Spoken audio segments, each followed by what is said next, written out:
आपल्या अभ्यासक्रमामध्ये आहार या भागाचा विचार गीतेमध्ये कसा केलेला आहे याचा थोडक्यामध्ये आढावा आपण घेऊयात.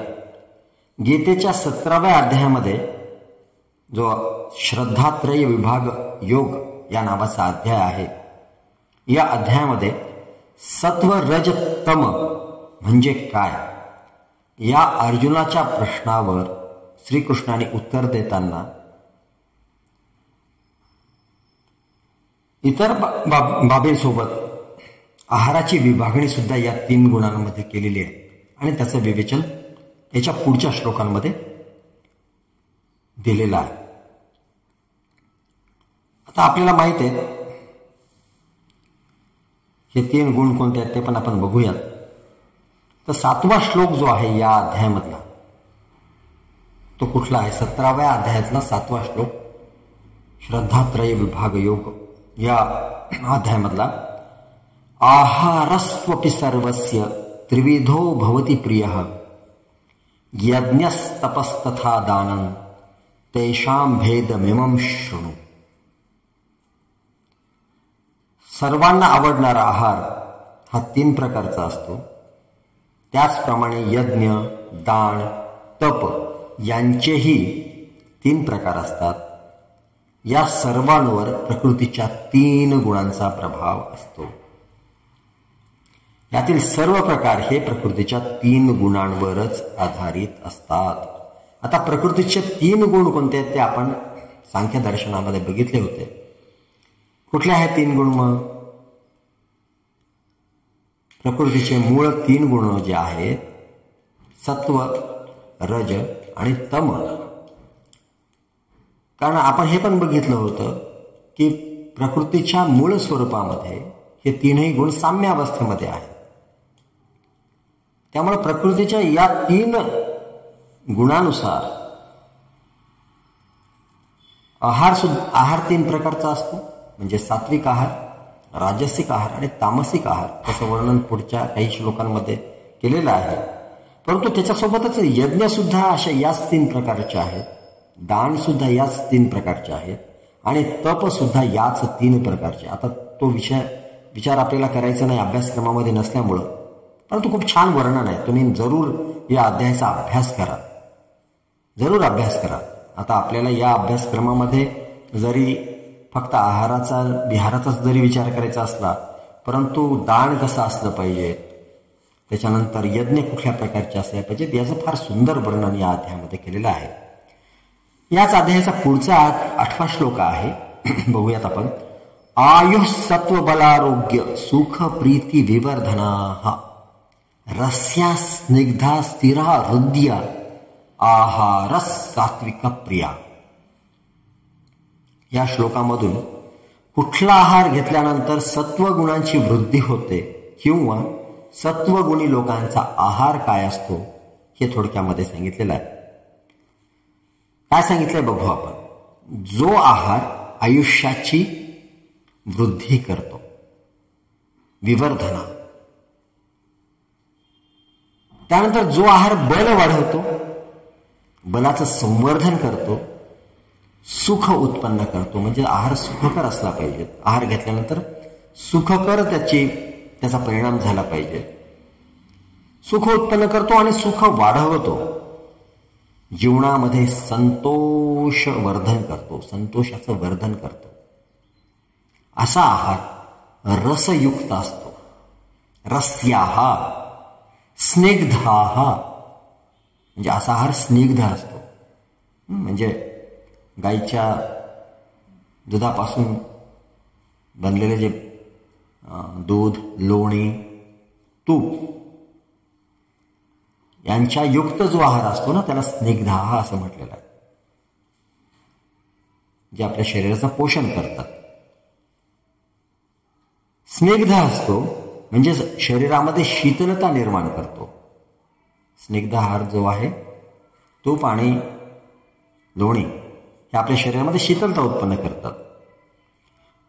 त्यानंतर पौष्टिक असतो म्हणजे शरीराला पुष्ट करतो. हा सात्विक आहार हृदयाला संतुष्ट करतो.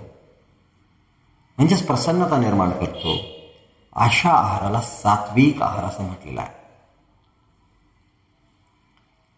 आता सध्याच्या काळामध्ये या कन्सेप्टमध्ये आपला आहार बसतो का, हा आपण सर्वांनी विचार करण्यासारखी गोष्ट आहे. मग या आहारांतर्गत काय तर सात्विक आहारांतर्गत ताजे अन्न. आता ताजे म्हणजे काय? ताजे म्हणजे 3 तासांपूर्वीपर्यंत बनवलेले अन्न. 3 तास उलटून गेले की ते अन्न ताजं राहत नाही.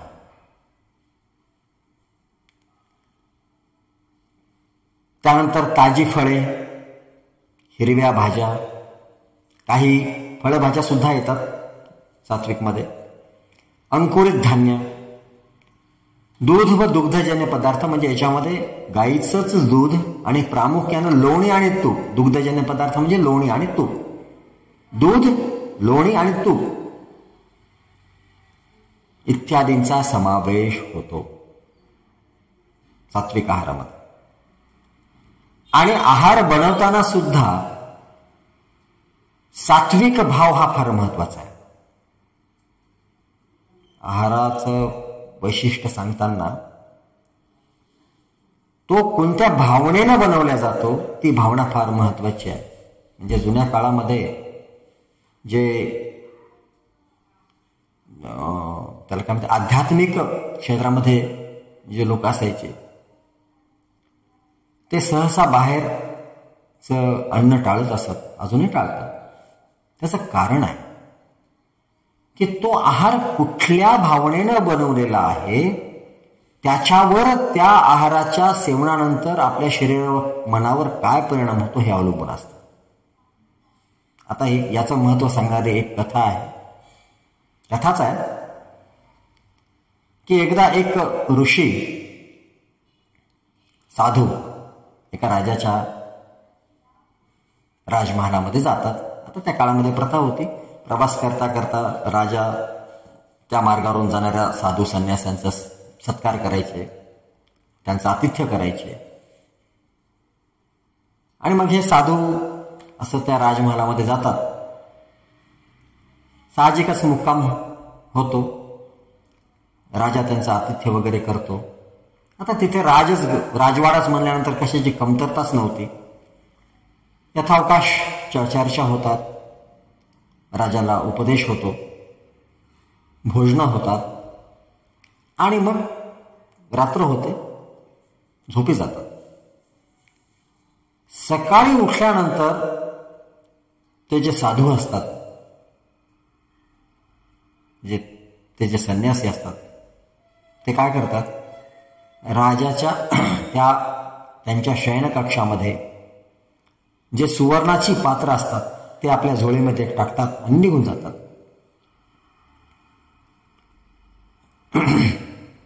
निघून गेल्यानंतर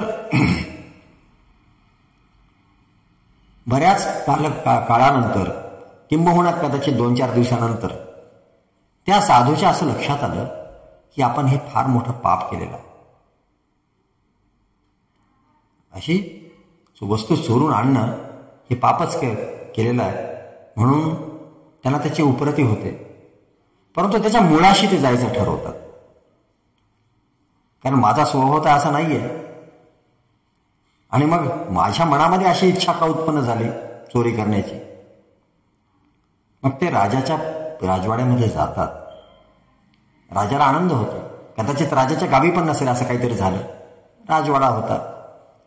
पण ते ऋषी त्या राजाला सगळं कथन करतात की असं असं झालं बाबा, पण माझा एक थोडी उत्सुकता आहे की मला तुझ्या स्वयंपाक्याला भेटायचं. आता या राजाला आश्चर्य वाटलं की स्वयंपाक्याला कशासाठी भेटायचं बाबा यांना. मग ते स्वयंपाक्याला बोलवतात आणि ते ऋषी त्या राजाला त्या स्वयंपाक्याची पार्श्वभूमी विचारतात. तेव्हा त्यांना असं सांगण्यात येतं की ते जे स्वयंपाकी जो होता तो पूर्वीच्या काळामध्ये एक चोर होता. चौर्य कर्म करणारी व्यक्ती होती. आणि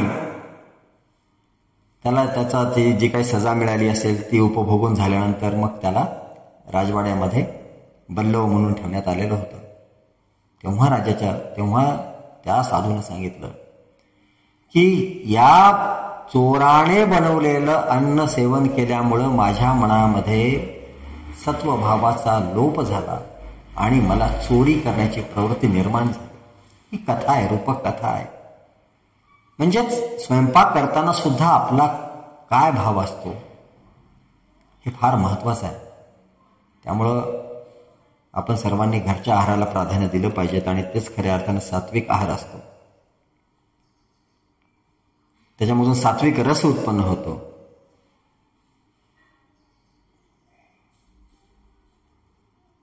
पुढचा श्लोक आहे राजसिक आहाराचं वर्णन करणारा पुढचा श्लोक आहे. कट्वंल लवणात्युष्ण तीक्ष्ण वृक्ष विदाहिनः आहारा राजसस्येष्टा दुःख शोकामयप्रदाः. म्हणजेच कडू, आंबट, खारट, अतिशय उष्ण, खूप तिखट, वृक्ष म्हणजे शुष्क म्हणजे कोरडं अन्न, दाहकारक ज्या अन्नामुळे दाह उत्पन्न होतो शरीरामध्ये, या सगळ्या प्रकारचे आहार जे असतात ते रजोगुणी असतात. अशा आहाराच्या सेवनानं रजोगुणाचा प्रभाव मनुष्यामध्ये वाढतो आणि असा आहार जो आहे दुःख, शोक आणि व्याधी यांची निर्मिती करतो. आता हे आहार असा कुठल्या कुठल्या प्रकारचा आहार सध्याच्या आधुनिक काळामध्ये आहे याचं पण आपण थोडक्यामध्ये वर्णन बघूया. राजसिक आहाराच्या अंतर्गत सगळे तळलेले पदार्थ, मसालेदार पदार्थ, चहा, कॉफी. आता चहा आणि कॉफी हे पुढच्या तामसिक पदार्थांमध्ये सुद्धा येतात. त्यानंतर मिठाया, लसूण, कांदा, सगळ्या प्रकारचे स्नॅक्स, पान, तंबाखू, दही, दूध. बघा सात्विक अन्न आहे परंतु दुधानंतर जे दही बनतं ते राजसिक अन्न म्हटलेलं आहे. दही, वांगी, उडीद म्हणजे उडदाची डाळ सुद्धा आली. त्यानंतर लिंबू, सगळ्या प्रकारच्या डाळी, हे सगळे पदार्थ जे आहेत राजसिक आहारामध्ये येतात. त्यामुळे आता कदाचित आपल्याला हठयोगामध्ये पुढे आहाराचं वर्णन येईल सुद्धा. त्यामुळे एखाद्या योग्याचा आहार सांगताना फक्त त्यांनी मला वाटतं भात आणि तूप असंच काहीतरी एवढंच अन्न सांगितलेलं आहे. आणि या राजसिक अन्नाच्या सेवनाचा परिणाम काय होतो की चंचलता वृद्धिंगत होते. मनामध्ये चंचलता निर्माण होते, मन चंचल होतं आणि आपण योग अभ्यासापासून परावृत्त होतो. त्यामुळं हा आहार योगशास्त्रामध्ये निषिद्ध असा आहार सांगितलेला आहे. त्यानंतरच्या अजून तिसऱ्या श्लोकामध्ये म्हणजेच या अध्यायाच्या 10व्या श्लोकामध्ये तामसिक आहाराचं वर्णन केलेलं आहे. यात यामम गतरसम पूती पर्युषितंच यात उच्छिष्टमपि चामेध्य भोजनम तामस प्रियम. म्हणजे तामस आहार कुठला? मग शिळे अन्न, 3 तासांपेक्षा अधिक शिळे म्हटलं मी आता सांगितलं. त्यानंतर बेचव अन्न, नासलेलं, दुर्गंधीयुक्त, नासलेल्या अन्नामध्ये पनीर पण येतं बरं का. त्यानंतर दुर्गंधीयुक्त अन्न, उष्ट अन्न, उष्ट कुणाचंही असू द्या, फक्त उष्ट अन्नामध्ये एकच अपवाद आहे, तो म्हणजे भगवंताला किंवा आपल्या गुरुला जो भोग चढवलेला असतो तो याच्या अंतर्गत येत नाही. कारण त्या ठिकाणी जे असते ते समर्पण भाव असतो. त्या समर्पण भावनेने आपण तो भोग चढवलेला असतो. उष्ट आणि अपवित्र. अपवित्र म्हणजे काय? चुकीच्या पद्धतीने हँडल केलेलं अन्न, हे जे अन्न आहे हे तमोगुण वाढवणारं अन्न आहे, किंवा तमोगुणी लोकांना अशा पद्धतीचं अन्न आवडतं असं हे वर्णन आहे. आणि मग तामसिक आहारामध्ये कुठल्या कुठल्या गोष्टी येतात? मांसाहार, मासे, मध, मध निषिद्ध आहे योगशास्त्रामध्ये. शिळे अन्न, शिळे म्हणजे 3 तासांपेक्षा जे जास्त उलटून गेले ते सगळं शिळं आलं. मशरूम, डबाबंद खाद्यपदार्थ, जे काही पॅकिंगचे फूड आहेत आजकाल ते सगळे खाद्यपदार्थ, जिलेबी सारखे आंबवलेले पदार्थ, मग त्याच्यामध्ये इडली आली, डोसा आला, हे सगळे आंबवलेले पदार्थ, उष्टे अन्न कोणाचंही मग, आणि पुन्हा गरम केलेलं अन्न. म्हणजे एकदा अन्न बनवलं, दुपारी कुणाला घरातल्या व्यक्तीला जेवायचं असेल, मग त्याला गरम करायचं आणि त्याला तेच अन्न वाढायचं, तर ते सुद्धा अन्न तामसिक अन्न असतं. अशा अन्नाच्या सेवनानं काय होतं? मग शरीरामध्ये सुस्ती येते, आळस निर्माण होतो, निष्क्रियता येते, काही हालचाल करावं वाटत नाही, पडून राहावं असं वाटतं. बघा तुम्ही, या पद्धतीचं अन्न ग्रहण केल्यानंतर झोपून राहावं असं वाटतं, अंग जड पडतं, जांभया येतात, आराम करावासा वाटतो. हा सगळा अनुभव जो आहे तो या अन्नाच्या सेवनामुळं निर्माण होतो. त्यामुळं योगशास्त्रामध्ये आणि अध्यात्मामध्ये दोन्हीमध्ये तामसिक अन्नाचा निषेध सांगितलेला आहे. अशा पद्धतीचा आहार घ्यायला नाही पाहिजे असं सांगितलेलं आहे. अशा पद्धतीनं गीतेमधली आहाराची संकल्पना आहे. बाकीचा पुढचा जो भाग आहे, विहार, विचार आणि जी कन्सेप्ट आहे ती आपण पुढच्या भागामध्ये